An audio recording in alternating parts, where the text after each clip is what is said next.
Good morning. Happy Friday. Out here in, where am I at? Oh, I'm in San Jose. Man. I got caught in traffic, which I actually enjoy it because it's like, man, I don't have to rush to get to work or anything. So I ain't worried about no traffic jam. But how am I starting this off? The inner voice in your head, the inner critic. The inner voice in your head, man. There was a point in time I thought I was the only one in the world who had that loud inner voice in my head. Right, that inner voice you argue with, the one that you don't even tell other people that you have, but we all have that inner voice that we all argue with. And we're like, no, shut up, blah, blah, blah. That inner voice, the one that says you ain't shit, oh, you're gonna fuck up. That inner voice, that isn't you, man. Check this out. Just my theory. I'm not a psychologist or anything, but this is my theory even on mental illness, right? So some people's mental voices are louder and more chaotic than what you would call a regular person's mental voice, right?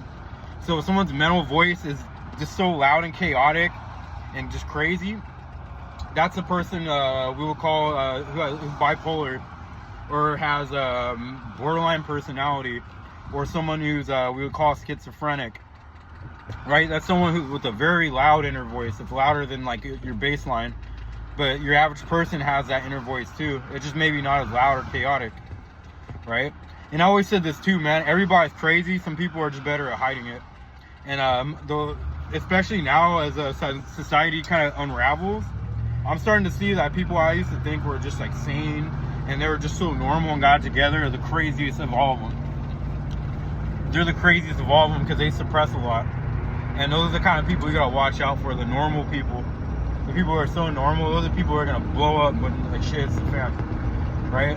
But yeah, the inner voice in your head. The biggest thing about your spiritual awakening is that you're not the inner voice in your head. Coming from someone like myself, right? I'm someone who battled with that inner voice for most of my life, and I thought I was just the only one, right? But I would have these thoughts in my head. I'd be talking to these voices in my head. And over the last couple years, especially, they're damn near non-existent. I'll hear like little murmurs, and I don't want to say ignore them. I just look at them. I watch it if a fucking cloud's going past the sky.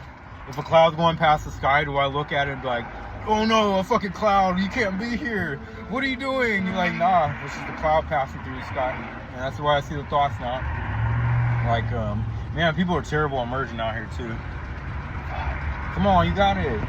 Shorty, just fucking merge behind me. But yeah, that inner chatter in your head, it's not who we are. It's not who we are. And the more you go deeper into this, you're gonna start seeing it, because you're gonna hear it say things, and then the more you just pay attention to it. Now, I don't want to say pay attention to it. The more you acknowledge it, without giving it your conscious attention, or without you reacting to it. I guess that's what I'm trying to say. The quieter those voices get. And they'll get loud and chaotic sometimes, man. Especially when some kind of adverse thing happens in your life. Yeah, they're gonna get very loud. But you just pay attention to it, and you just know that's not you. But yeah, like I said, my whole theory on mental illness, whatever it is, like I said, some people's mental voices are just much louder, and some people are just much less aware of those mental voices. If you think those are you, then yeah, now you have, BPD, now you have your bipolar, now you have schizophrenia, whatever. Like I said, just my theory. I'm not a mental health professional, but just, something I kind of seen in my own life, and especially when I really started paying attention to that and be like, well, what if I'm not those voices in my head? What if those are just like a program ran by a mind? And it's like the same thing what the spiritual awakening shows you. It's just like, hey, how can I be something that I'm observing? If I'm the subject, I'm looking at an object. If I'm looking at my car, I'm not my car. That's impossible, because I'm observing my car. I'm looking at it.